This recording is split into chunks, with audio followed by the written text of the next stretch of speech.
샬롬. 오늘은 디모데전서 4장 11절에서 5장 2절까지의 말씀을 함께 묵상하고 또 이 말씀 앞에 우리가 함께 서겠습니다. 오늘 11절에 그대는 이것들을 명령 가르치십시오 하고 이 말씀이 시작하는데요. 이 그대가 누구일까요? 이 그대는 젊은 그대입니다. 그러니까 디모데였죠. 바울 사도의 영적인 아들이었고요. 이 바울이 세운 에베소 교회에 바울은 이 어린 또 젊은 그대인 디모데를 지도자로 이 교회의 총책임자로 세우게 되죠. 그래서 그 디모데에게 보내는 편지가 바로 이 디모데 전후서라는 것이죠. 이 그대는 디모데였습니다. 그런데 이 디모데라는 젊은 목회자는, 이 젊은 리더는 아주 인간적으로 봐도 우리랑 정말 동일하게 너무 연약함을 가진, 그 연약함을 여러 방면에서 가진 진정한 인간이었습니다. 일단 첫 번째로 이 디모데는 어리고 경험이 없었다라는 것을 생각할 수 있죠. 여러 가지 경험과 연륜들이 없는 거죠. 그리고 두 번째로는 기질적으로 매우 소심한 사람이었다고 합니다. 그래서 어떻게 보면 리더 하면은 앞에서 되게 담대히 끌어오고 이런 모습들이 필요하잖아요. 그런데 기질적으로 이미 너무 이 리더랑 잘 안 맞아요. 어떤 면에서 소심해요. 세 번째로는 신체적으로 병약한 것입니다. 그래서 만성 위 질환에 시달린 것으로 보이는데요. 몸도 약하고 에너지도 약한 거죠. 그런 사람이 이 진정한 인간이었던 디모데, 에베소 교회의 차기 지도자였습니다. 그에게 오늘 이야기하는 거죠. 전체적인 메시지는 이겁니다. 너 지도자야. 너의 지도력이 네가 젊다고, 네가 연약하다고 흔들리도록 두면 안 된다. 라는 영적 아버지 바울의 권면이고 또 위로고 도전입니다. 그러면서 너의 지도력이 흔들리지 않도록 하거라. 또 너의 지도력을 세워라. 라는 것들이 이 메시지죠. 이것은 먼저는 정말 직접적으로 저와 같은 30대의 젊은 목회자들에게 하나님이 주시는, 바울을 통해서 주시는 음성이고요. 동시에 오늘 젊은 청년들, 이 말씀을 듣고 있는 여러분 모두에게도 주시는 음성이라고 저는 믿습니다. 왜냐하면 여러분은 모두 리더이고 리더가 되셔야 합니다. 하나님께서 우리를 그렇게 부르셨습니다. 리더가 되지 않고요, 책임을 함께하지 않는 자는요 결코 성장하지 않아요. 언제나 책임지지 않는 자리에만 이제 머물러 있으면 여러분은 성장하지 않는데, 하나님은 다 때가 되시면 여러분을 책임을 맡기시고 책임지는 자리로 부르세요. 그러니까 오늘 이 말씀은 우리 모두에게 주시는 말씀으로 받아야 들리게 될 것입니다. 하나님께서는요 추수할 일꾼들을 찾으신다고 했습니다. 지금 이 시대 가운데서도, 이 도시 가운데서도 그런 일꾼들, 곧 지도력, 리더십들을 찾고 계시다는 것, 부르고 계시다는 것을 여러분 잊지 말고 오늘 이 말씀에 반응하셨으면 좋겠습니다. 어떤 분들은 너무 겸손해서 이제 나 같은 사람도 리더가 될 수 있나요? 라고 생각할지도 몰라요. 근데 하나님께서 모세에게 그러셨던 것처럼 짜스가 입을 지은 사람이 누구냐? 이렇게 말씀하실 겁니다. 하나님은 당신을 부르셨습니다. 자신을 보지 마세요. 자신의 연약함을 보지 마세요. 오히려 그 연약한 가운데 쓰임받는 디모데를 보시고요. 그 디모데를 사용하고 계시는, 디모데를 불러서 그를 에베소 교회라는 큰 교회의 지도자로 세우셨던, 지도력을 발휘하게 하셨던 하나님의 부르심과 하나님의 능력을 바라보시기 바랍니다. 거기에 반응하셔서 훌륭한 리더로 여러분 세워져 가시기를 바랍니다. 그런 리더가 너무나 많이 필요하거든요. 교회에도, 이 도시에도, 가정에도, 이 사회에도. 저는요 이 말씀을 보다가 한 분이 생각이 났어요. 카자흐스탄의 한 교회에 엄청난 부흥을 이룬 교회가 있습니다. 그래서 그 교회에 흐반 클라우디아라는 집사님이 계세요.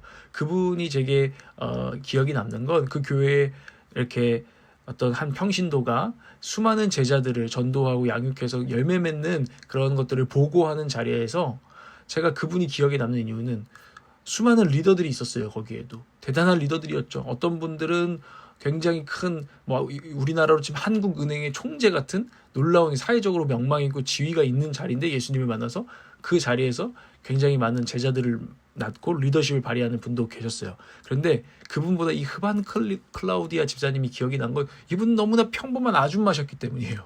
생긴 것도 좀 약간 이렇게 등치도 있으시고 너무 평범하세요. 패션도 너무나 평범하세요.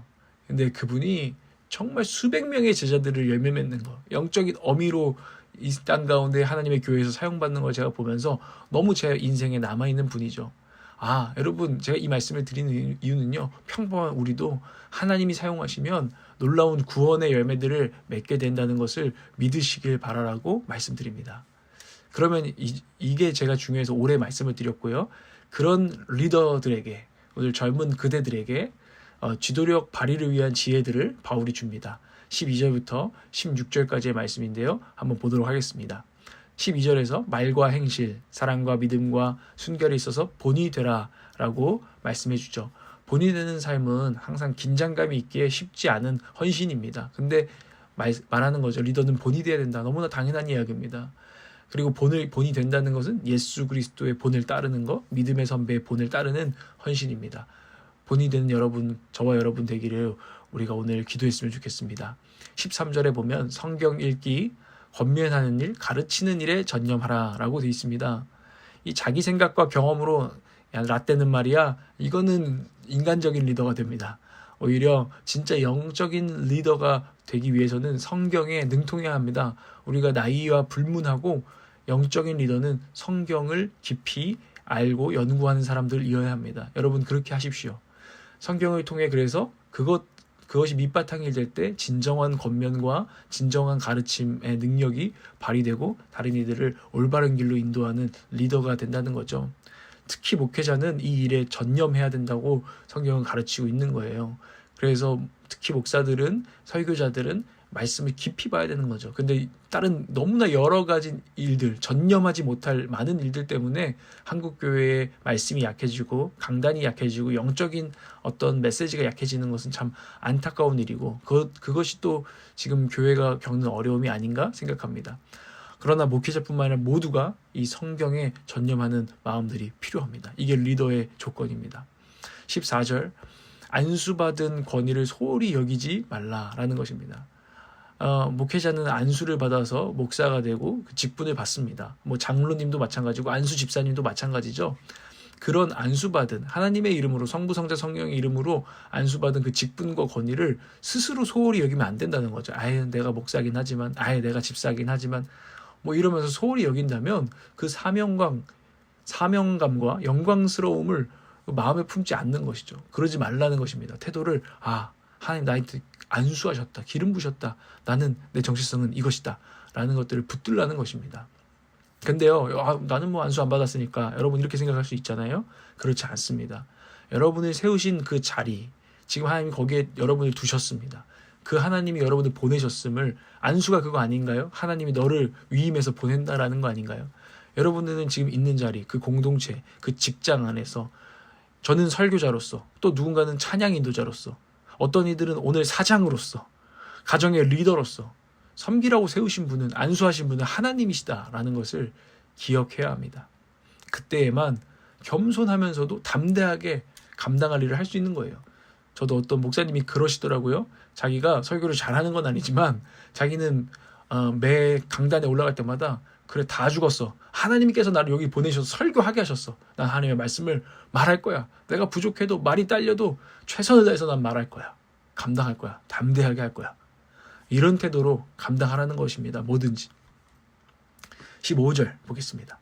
리더로서의 본분에 전념하고 충실하고 발전하라라는 것입니다. 좀 이어지는 얘기지만 여러분들이 리더로서 또 여러분에게 맡겨진 그곳에서 리더가 되기 위해서는 전념하여서 전문성을 갖춰야 합니다. 전문성을요. 여러분의 직업이 무엇인가요? 여러분은 그 일에 대해서 계속해서 발전, 진보하고 있습니까? 오늘 그걸 지금 바울이 요구하는 거예요. 설교자라면 설교가 계속 날카로워져야 되는 것이죠. 설교자라면은 더 말씀에 대해서 정확하고 깊은 주해를 하고 그 안에서 깊이 묵상하는 것들이 나와야 되는 것이죠. 그러면서 매주 설교가 조금씩 나아져야 되는 것이죠. 이 말을 하면서도 두렵군요. 네. 당신이나 그럴 수도 있죠. 저도 노력하고 있습니다. 근데 여러분도 마찬가지라는 거예요. 여러분이 오늘 지게차 운전을 하는 직장에 갔더라도 지게차의 전문가가 되어야 됩니다. 물리치료하는 그 자리에서 물리치료의 전문가가 되어야 됩니다. 발전해야 됩니다. 여러분 일 못하는 사람 싫지요? 리더로 인정하고 싶지 않죠? 여러분들이 그곳에서 리더가 되려면요, 당신에게 맡겨진 그 일에 대해서 탁월해야 합니다. 발전하는 모습이 있어야 돼요. 노력과 실력으로. 이것이 하나님께서 우리를 부르시는 부르심이에요. 구원 받는 것과는 상관이 없지만 당신이 부르심에 충실하다면 이 부르심을 받을 것입니다. 아멘. 설교 잘할지어다. 아멘. 자, 16절. 자기가 가르치는 것과 자신을 일관성 있도록 살펴야 됩니다. 이 가르치는 자리에 리더가 된다는 건 선다는 것입니다. 부담스러운 자리죠. 그래서 그 가르침으로 자기를 가르쳐야 되고 가르친 대로 살고 있는지 그렇지 못할 때는 괴롭기도 하지만 다시 자기를 다잡아서 자신을 헌신시켜야 됩니다. 이게 리더에게 주어지는 책임입니다. 그 결과 열매가 16절에 나오는데 놀랍죠? 이렇게 함으로써 그대 자신도 구원하고 그대의 말을 듣는 사람들도 구원할 것입니다. 아멘. 이게 리더가 겪는 자신도 구원하고 다른 이들도 구원하는 통로가 되는 복이고 이것들을 행하는 기쁨입니다. 마지막 말씀들도 좀 더 살펴보겠습니다. 5장 1, 2절에 보면 성도 간에 대하는 태도가 나오는데요. 간단합니다. 나이가 많은 분들을 부모를 존중하듯이 존중하십시오. 디모데가 젊은 목회자인데 나는 목회자니까 하고 나이 많은 분들에게도 막 자기가 부모인 것처럼 높은 사람인 것처럼 나이가 연장자인 것처럼 가르치면 어떻게 되겠습니까? 그런 태도로는 주님의 복음이 드러나지 않으니 권면을 꼭 하되 태도를 분명히 해라, 존중해라, 존중해드려라 라는 것이고요. 젊은 동성 성도에게는 권위를 내세우기보다는 친형제 자매처럼 격없이 권면하라. 내가 목사니까 말이야 너 일로 와. 이게 아니라 형제 진짜 하니까 힘들지 이렇게 하면서 정말 지혜 있게 격없이 권면하라는 거죠. 그리고 젊은 이성에게도 그렇게 하되 그죠? 이성 간의 관계에서는 더 조심해야 되죠. 더욱 순결하게 조심스럽게 그 안에서 어떤 다른 불미스러운 일이 일어나지 않을 수 있도록 조심하라라는 것입니다. 청년들은 이것을 항상 누군가를 대할 때 기억해야 될 것입니다. 특히 당신이 리더라는 정체성 가운데서 리더십을 세우시기를 바랍니다. 참된 겸손과 담대함을 갖춘 리더의 영혼으로 오늘도 우리가 한 발자국 더 나아가기를 원합니다. 말씀 앞에 우리를 비춰보시고 하나님께 순종하는 우리의 하루가 되길 또한 원합니다.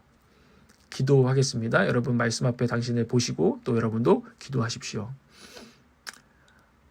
우리를 부르신 하나님 아버지, 교회에, 사회에, 또 우리의 직장에, 가정에 우리를 리더십으로 부르시고 하나님 빚어가시기를 원하신다는 사실을 기억합니다.